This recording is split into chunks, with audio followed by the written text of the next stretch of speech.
Senate की कानून और इंसाफ की कायमा कमेटी ने सिर्फ भारतीय जासूस कुलभूषण यादव को रियायत देने के लिए कानून साजी करने के बजाय आर्मी एक्ट में तरमीम करने की तजवीज़ दे दी है ताकि पाकिस्तानियों को भी अपील का हक मिल सके। कमेटी अरकान का कहना है कि कुलभूषण यादव को दुश्मन मुल्क का जासूस होने के बावजूद सज़ा पर नजरसानी की दरख्वास्त दायर करने का हक दिया जा रहा है, तो आर्मी एक्ट में तरमीम करके पाकिस्तानी शहरियों को भी फौजी अदालतों से दी गई सजाओं के खिलाफ अपील करने का हक मिलना चाहिए। सेनेट की कानून और इंसाफ की कायमा कमेटी के जिन अरकान ने आर्मी एक्ट में तरमीम की तजवीज़ दी है, उनमें से अक्सरियत का ताल्लुक हिज़्ब मुखालिफ की जमातों पीपल्स पार्टी, मुस्लिम लीग नून और जमीयत उलमा इस्लाम फे से है। ऐवान बाला की कानून और इंसाफ की कायमा कमेटी का इजलास इंडियन दहशतगर्द कुलभूषण यादव के बारे में बैन अवी अदालत इंसाफ के फैसले पर गौर करने और मुजरिम को नजरसानी का हक देने के बारे में 4 अगस्त को इस्लामाबाद में हुआ था। इजलास की सदारत तहरीक इंसाफ के सेनेटर अली जफर ने की। विफाकी वज़ीर कानून बैरिस्टर डॉक्टर फ़रोग नसीम कायमा कमेटी के अरकान को इस मामले पर ब्रीफिंग देने लगे तो कमेटी के अरकान ने कहा कि इनके पास तो कुलभूषण यादव के बारे में इंटरनेशनल कोर्ट ऑफ जस्टिस के फैसले की कॉपी ही मौजूद नहीं है, तो फिर इसको कैसे ज़ेर बहस लाया जा सकता है। अरकान का कहना था कि जब तक वो इस फैसले को पढ़ेंगे नहीं, इस हवाले से नजरसानी बिल पर अपनी राय कैसे दे सकते हैं। कमेटी के चेयरमैन ने विफाकी वज़ीर कानून से कहा कि वो पहले अरकान को इस मुकदमे के खतोखाल के बारे में बताएं, जिस पर फ़रोग नसीम ने कमेटी के अरकान को बताया कि इंडियन जासूस को 3 मार्च सन 2016 को गिरफ्तार किया गया, जबकि फ़ौजी अदालत ने 10 अप्रैल सन 2017 को दहशतगर्दी का जुर्म साबित होने पर कुलभूषण यादव को मौत की सज़ा सुनाई थी। इस फैसले के खिलाफ इंडियन हुकूमत ने मई सन 2017 में इंटरनेशनल कोर्ट ऑफ जस्टिस में अपील दायर की थी। पीपल्स पार्टी के सेनेटर और साबिक विफाकी वज़ीर कानून फारूक एच नाइक ने विफाकी वज़ीर कानून को मुखातिब करते हुए कहा कि उन्हें कमेटी के अरकान को मुतमईन करना होगा कि भारतीय दहशतगर्द को अपील का हक देने के लिए एक्ट लाना क्यों ज़रूरी है। उन्होंने कहा कि ICJ ने तो पाकिस्तान को पाबंद नहीं किया कि वो इस हवाले से कानून साजी करे।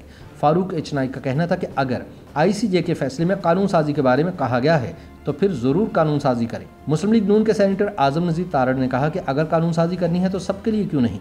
उन्होंने कहा कि फ़ौजी अदालतों से सजा पाने वाले पाकिस्तानियों को ये हक क्यों नहीं दिया जा रहा। इजलास में फारूक एच नाइक ने सवाल उठाया कि नजरसानी से मुतालिक आर्मी एक्ट में तरमीम क्यों न की जाए, जिस पर सेनेटर आजम सवाती का कहना था कि इस वक्त आर्मी एक्ट में तरमीम का मामला ना खोला जाए। कायमा कमेटी के चेयरमैन बैरिस्टर सैयद अली जफर का कहना था कि इस कानून में एक गलती नज़र आ रही है और वो ये है कि एक दुश्मन मुल्क का जासूस जिसने इतनी दहशतगर्दी फैलाई, आप उसके लिए कानून साजी कर रहे हैं। कमेटी के रुकन और जमीयत उलमा इस्लाम से ताल्लुक़ रखने वाले सेनेटर कामरान मुर्तज़ा का कहना था कि दुश्मन मुल्क के जासूस के लिए कानून साजी कर रहे हैं, अपने शहरियों को यह हक नहीं दिया जा रहा। विफाकी वज़ीर कानून ने कहा कि हुकूमत कुलभूषण यादव को अपील का हक नहीं दे रही और अगर कमेटी के कुछ अरकान ऐसा समझ रहे हैं तो फिर उन्होंने ये कानून पढ़ा ही नहीं।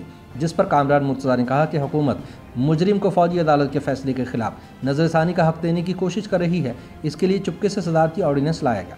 हिज़्ब मुखालिफ की जमातें ये इल्ज़ाम आयद कर रही हैं कि इस सदारती ऑर्डिनेंस कुलभूषण यादव को मदद फराहम करने के लिए लाया गया है। नून लीग से ताल्लुक़ रखने वाले सेनेटर डॉक्टर मुसद्दिक मलिक का कहना था कि कमेटी के अरकान इस बात पर मुत्तफिक हैं कि जो हक एक शख्स को दिया जा रहा है वो सबको दिया जाए। ये सुनकर विफाकी वज़ीर कानून बैरिस्टर डॉक्टर फ़रोग नसीम गुस्से में आ गए और कहा कि एक ही सवाल को बार बार ना पूछा जाए, जिस पर मुसद्दिक मलिक ने कहा कि क्या वो इस मामले पर बात ना करें और इजलास से उठकर चले जाए। उन्होंने कहा कि अरकान बात करेंगे और हुकूमत को ये बातें सुनना होंगी। मुसद्दिक मलिक ने फ़रोग नसीम से सख्त लहजे में कहा कि वो इस तरह डिक्टेशन नहीं दे सकते क्योंकि वो कमेटी के चेयरमैन नहीं है। जिस पर बैरिस्टर फ़रोग नसीम ने कहा कि अगर वो चेयरमैन नहीं है तो इनके ज़ाती मुलाजिम भी नहीं। इस मौके पर कमेटी के रुकन और सेनेट के साबिक चेयरमैन मियां रज़ा रब्बानी ने माहौल को ठंडा करने के लिए मुदाखलत की और वज़ीर कानून से सवाल किया कि फ़र्ज़ करें ICJ के फैसले पर अमल दरामद नहीं करते तो इससे क्या होगा। उन्होंने कहा कि क्या ये दुरुस्त नहीं कि कुछ केसेस में ICJ के फैसले पर अमल दरामद नहीं किया गया। वज़ीर कानून का कहना था कि इस कानून पर अमल दरामद ना हुआ तो इंडिया हमारे खिलाफ ICJ में तौहीन अदालत की दरख्वास्त लेकर चला जाएगा। उन्होंने कहा कि इंडिया पाकिस्तान के खिलाफ सलामती कौंसिल में करारदाद भी ला सकता है। उन्होंने कहा कि हुकूमत ने इस मुकदमे के हवाले से जो इक़दाम किए हैं, इसकी वजह से इंडिया आज तक पाकिस्तान के खिलाफ कुछ नहीं कर सका। कायमा कमेटी के अरकान के पास ICJ के फैसले की कॉपी ना होने के बायस बिल पर बहस आइंदा इजलास तक मुलतवी कर दी गई।